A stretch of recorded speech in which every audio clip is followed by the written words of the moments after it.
We live? Yeah, I'm checking All in. right. Where can you see viewers? Well, right here we should see a view count when we start Okay. getting them. We got nobody yet, so usually it takes just a couple minutes and then Yeah. we start seeing people. And have you done one of these before? Okay, we'll still do like She's once we get some viewers, we'll start doing like an intro or something just so we get a start. We got one, but it's probably Sam. Oh, there we got three now. See, now we're starting to get them. So What are we talking about? Um, yeah, well, now I can start talking. We're starting to really get some viewers. We're up to seven. So I'm here with Kelly from Safety, and I'm Lars, of course. Hopefully, you all know me by now. Um, and today we're here to talk about roadside inspections because there is, as some of you probably know, a blitz coming. Yep. And so we thought it was good to talk about it and prepare and answer anybody's questions on roadside inspections. So Kelly, why don't you tell us a little bit about yourself, even though you've been on the show before, because that Yeah. just gives us for All the new right. viewers. Well, I'm Kelly Bloom. I'm the compliance manager here at ATS. I've been with the company for about 4.5 years, and I work with CSA and roadside inspections every day. Great.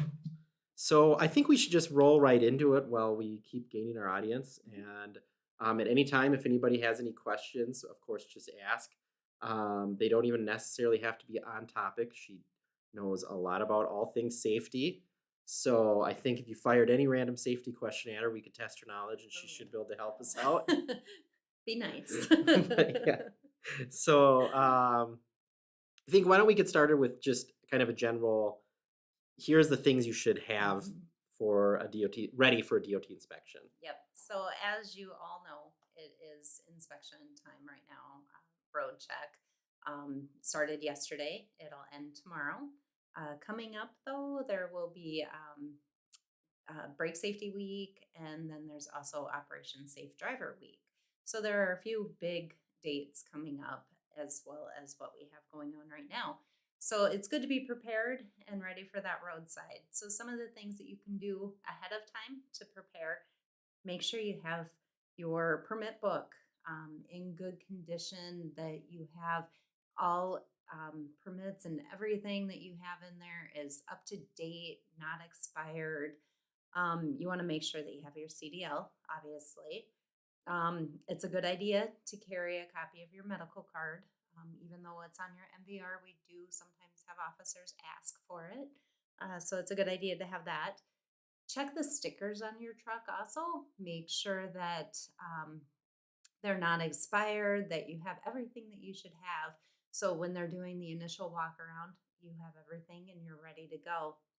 HOS related items, there are four things that are required in cab at all times. So you want to make sure that you have a blank paper logbook. We do see that since a lot of people don't use paper anymore and aren't really used to using paper, they do still require that you have a blank paper logbook. So make sure you have that. The instruction sheet on how to malfunctions for the ELD, and also an instruction sheet on how to transfer data. For the ATS drivers, we use OmniTracks. Those are right on the ATS driver app under safety and training, hours of service, and Omni One, or if you're on the IVG, it'd be under that tab. It's a 2-page sheet, and it gives them all the information that they need for those two items.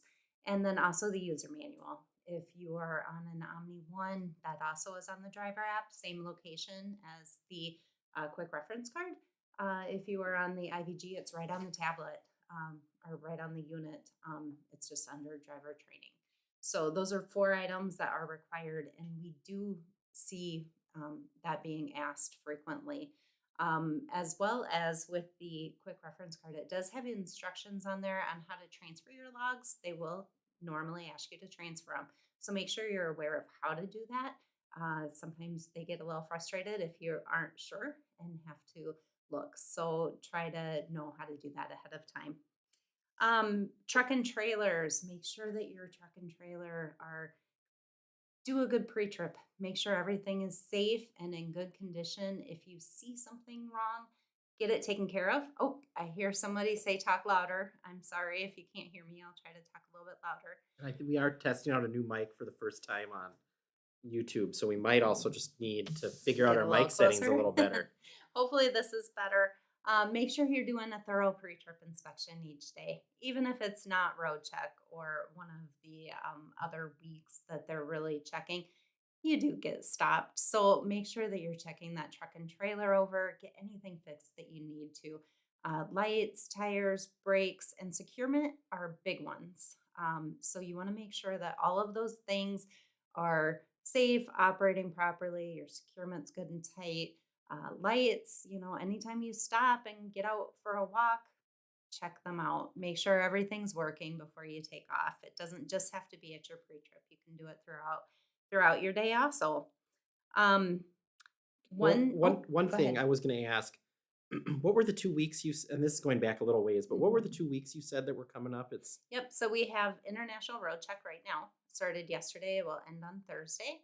And then there's Operation Safe Driver Week coming up. That is in either June or July. I don't have the dates on the top of my head. That they're looking at passenger vehicles as well as trucks. So they're looking for unsafe behavior, texting and driving, speed, anything and like that's that. nationwide as well. Yep, that's Okay. nationwide, and that is a Sunday through a Saturday.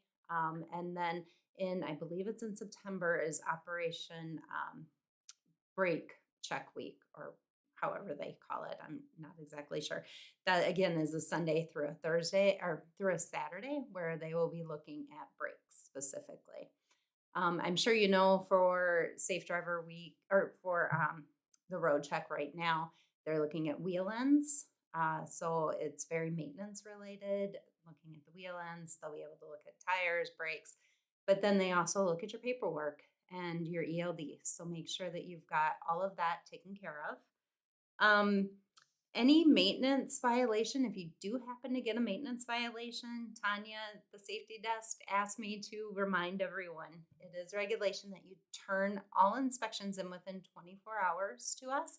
And she also wanted me to remind everyone if you have a maintenance related thing, it does need to be signed off that the repairs were made. And the regulation actually says repairs need to be made immediately or before your next dispatch. So it's best to go with the immediately, get that stuff fixed and get it sent in to her, because then she has to turn around and a lot of times send it back to the state showing that you did take care of it.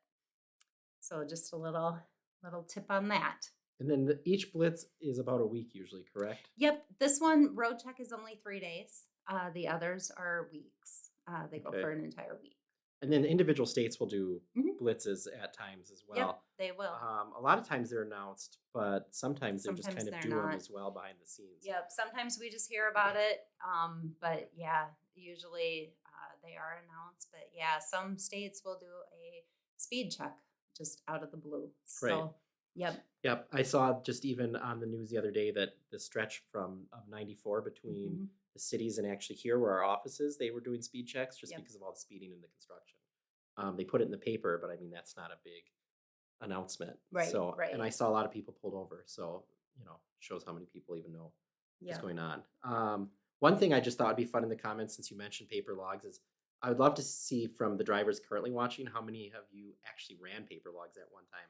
We're getting Mhm. to a point of where the age of drivers is. I've seen drivers have never used paper logs, Right. which is really interesting. Um, it's hard for me to comprehend that because when I started in the industry, everybody was paper logs, Mhm. and I guess it just means I'm getting old and not realizing that there's a lot of people that have never done them, have Yep. never had to do them, and really only probably got some minimal training Right. at some point and then have forgotten about using them. So, how many Yeah. people in here have ran paper? I'd love to see how many people have never ran paper. Um, Even after we're not live anymore, I'd love just for people watching to comment on that, just and so we can see. Yeah. It's just kind of a fun thing to see how many people actually remember doing it. It's interesting the number of calls that we get into ELogs not remembering how to do paper, not knowing how to do paper. It's amazing. We do have guides on the ATS driver app. So if you ever have a broken unit and you need to switch to paper, we have a guide that shows you exactly what needs filled out Hopefully that doesn't happen, but if it does, yeah, we do have that out there because a lot of drivers, even ones who had done paper in the past, it's been so long that they can't remember Yeah. how to do it. Like Chad, I see you've had your CDL for 18 years. When is the last time you actually had to run paper logs? I'm assuming it's been probably quite a while. So, anyway, I think you were going somewhere and I interrupted you. Oh, no, no, no. So, You're good. So a few tips. We thought it would be good to have some tips on how to get through an inspection with flying colors and get that clean inspection turned in. Always be polite and cooperative with the officer. We do find if someone is having a hard time with the officer, they tend to find more issues. So if you're being polite and cooperative at all times, it seems to go a little bit better. Keep your dash cleaned off and keep your paperwork together and neat. A lot of times, if you just have your bills thrown somewhere, they'll see that and then they'll start digging a little bit further because they'll think that you maybe aren't the most organized. So make sure that you have everything organized. A good idea with your bills would be to put them in a separate folder. Um, like if you're ever hauling hazmat, it needs to stay in the door. Anybody could do that though. They could have it in a folder right on the door. So just try to keep everything together, nice and neat. Again, that permit book, make sure you're going through that, make sure you have everything that you need. Um, and then your ELD, just a reminder, those do need to be mounted at all times when you are driving. So you have a mount. The shop provides a mount. Make sure you have it mounted. One thing we have found is that some drivers don't know how to take it out of the mount. So if you're not sure how to take it out of the mount, check it out before you get stopped. There's normally a key hanging near the mount, and that will unlock it from the mount because you will need to be able to hand it to the officer. So make sure that you know how to do that. We had a driver actually receive violation points for not knowing how to do that. So you want to make sure you know that. If you're ever hauling a hazmat load for some reason, get with your fleet manager and really check things down so you know that you have the correct paperwork, the right placards, that you're putting the paperwork in the door, and you know everything that you need to know before taking off with that load. Um, we don't we don't want any issues with that. So there's a few extra rules that go along with that. So make sure that you're doing a check down with your fleet manager before you take off with that. okay. Yeah.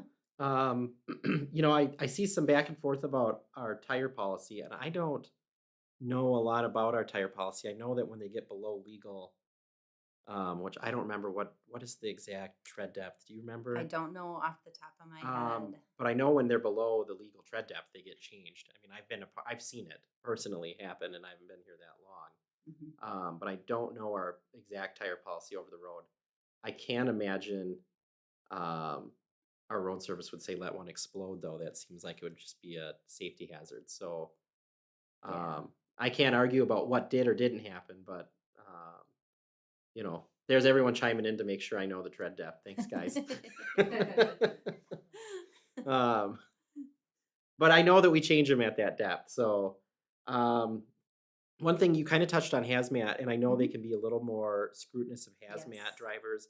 Is there any tips or tricks just as a hazmat driver, things they need to be prepared for, or For hazmat drivers, definitely be organized. Like I said, you have to have your bills and the emergency response guidebook in your door. If it's not in your door and you're not in the truck, it should be on the driver's seat. But I would highly recommend keeping it in that door. That way, if something were to happen, they can just grab it and be able to go. Make sure you have an emergency response guidebook with your paperwork so that that's all taken care of. It's a good idea to put little tabs next on your bills with the load information so that an officer can quickly see what you're carrying and know what to do with it if something were to happen. Um, Placards are big. Make sure you have the correct endorsements on your CDL, kind of all of that. There's a lot more that you have to check down. So make sure that you're calling in to get everything checked down before you take off. Securement, a lot of loads you might just pick up. And the ones that I've worked with in the past, it's very secure. But there are some that, you might want to check that securement, make sure everything looks good. Because the last thing that you want is a problem out on the road when you're carrying hazmat. So do you think attitude comes into play Absolutely. when we're dealing with DOT officers? Absolutely. Yep. And I've heard it more than once where somebody gets several violations and the officer was out to get them and they did not have a good conversation. You can tell just from the way the driver is talking. They did not get along very well. So, yeah, absolutely. Attitude goes a long ways. Just be cooperative, provide whatever they need. Um, and usually they'll work with you pretty well, as long as you know where everything is and you provide it. I think it's one of those situations where you just have to learn to put your pride to the side and try Yep. to be as polite as possible with the officer, even if you feel like they're maybe not giving you the same respect you would like. It seems like you're in a situation where if you bark back, it probably Mhm. just make it worse for yourself. It does. Yeah, absolutely. So, yeah, remember clean inspections, ATS drivers, you get a gift card. So, we love seeing clean inspections come through. And we have a lot of drivers that do a really, really good job and always provide those clean ones. So Yeah. it's fun to see when they're clean. Yeah. Um, I think Eric nails it when he says treat with respect. I yeah, mean, that's just it goes such a long way. absolutely. I've been pulled over before and had an officer rude, but I just bit my tongue Yep. and ended up working out for me, even though that's not what I wanted to do. Right. So Yeah. it's just the way it has to happen. Sam asked how much the gift card. It's $50 for each clean inspection. So get them sent in, and we'll get those gift cards mailed out to you. Absolutely. So what do you do if you have a violation that you feel is wrong? hmm If you have a violation that you feel is not right, you provided what you were needing to provide, you have proof that you had everything that you needed. Um, let's say it's a maintenance violation and you take it straight to a truck stop. They look at it, they say, there is nothing wrong. I can't find anything. You might hear that with an air leak. Maybe the officer can hear the leak and nobody else can. If you have that truck stop technician sign off saying there is nothing wrong with this and you provide documentation, I've even had drivers go as far as taking pictures of lights that were working that an officer maybe wrote them for not having a light and they take the picture immediately after. We can data queue those things. Same with even hours of service things. I've data queued split sleeper. When they changed the split recently, at first there were some officers who maybe didn't understand it the best, and I've data queued those and was able to get them removed. So it doesn't happen every time, but if you ever have an inspection and you feel like this just isn't right, give me a call and send me all of your documentation, your paperwork. If it's an ELog thing, I can easily pull that up and be able to see what's going on. But anything else, send me what you have.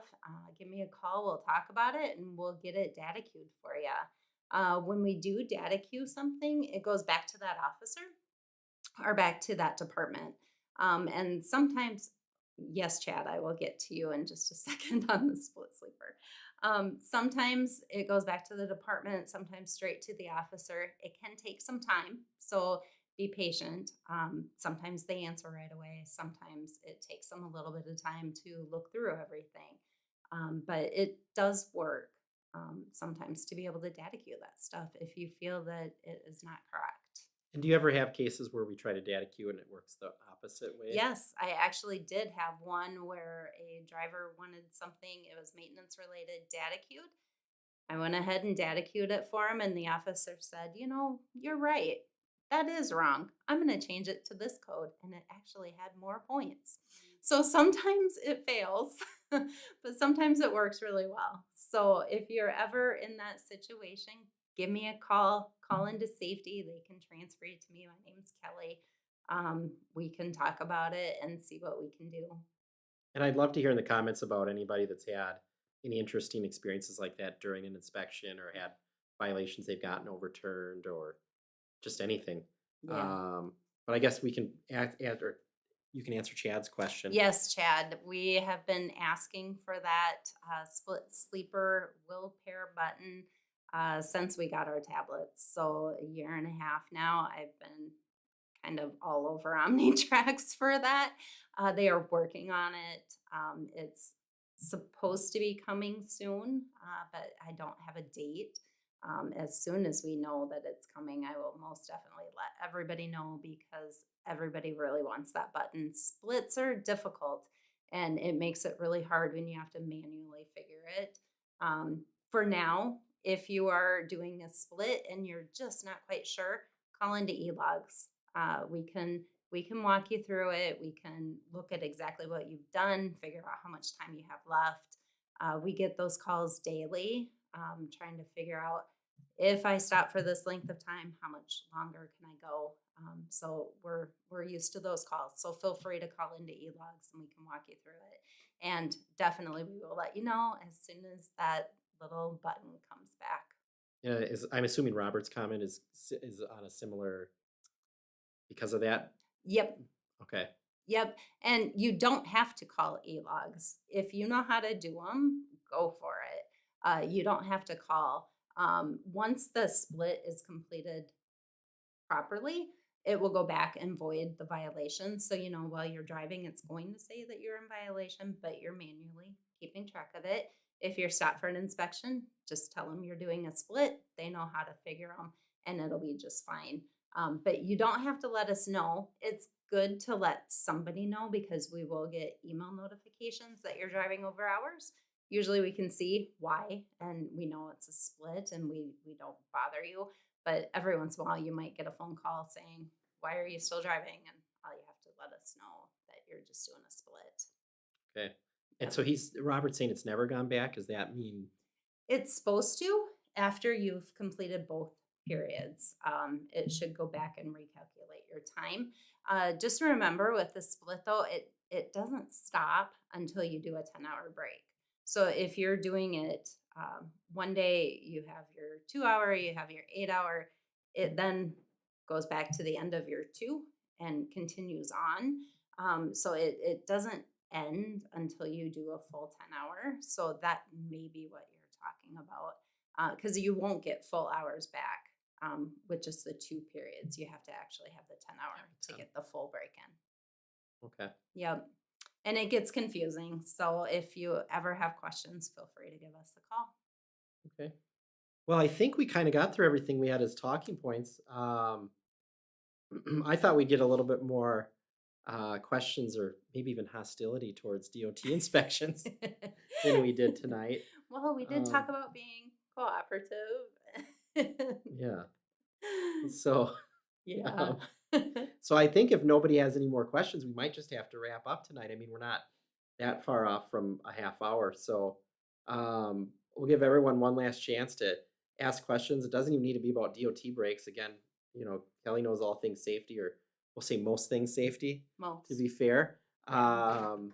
and I think Sam just about fell out of her chair over there. So if anybody has any last minute questions, otherwise we'll wrap this up. I'm not sure too, is there a delay right now with us being live and what? Okay. Okay. So yeah, we'll give everyone a few seconds. So otherwise, after that, thank you for coming and Yeah. everybody have a good night. And you can also, just to be clear, follow up with questions after the fact and we try to get back and answer them. And the last thing that I always want to touch base on is we do have the Learning Center. We have a ton of good articles. We have a lot of good safety Mhm. articles. We have a lot of good articles on just anything. And for me, for dinner tonight is salmon. What about you? What's for dinner? I'm not sure yet. Well, there we go. And on that note, everybody have a good night. And good luck at Road Check. Yeah.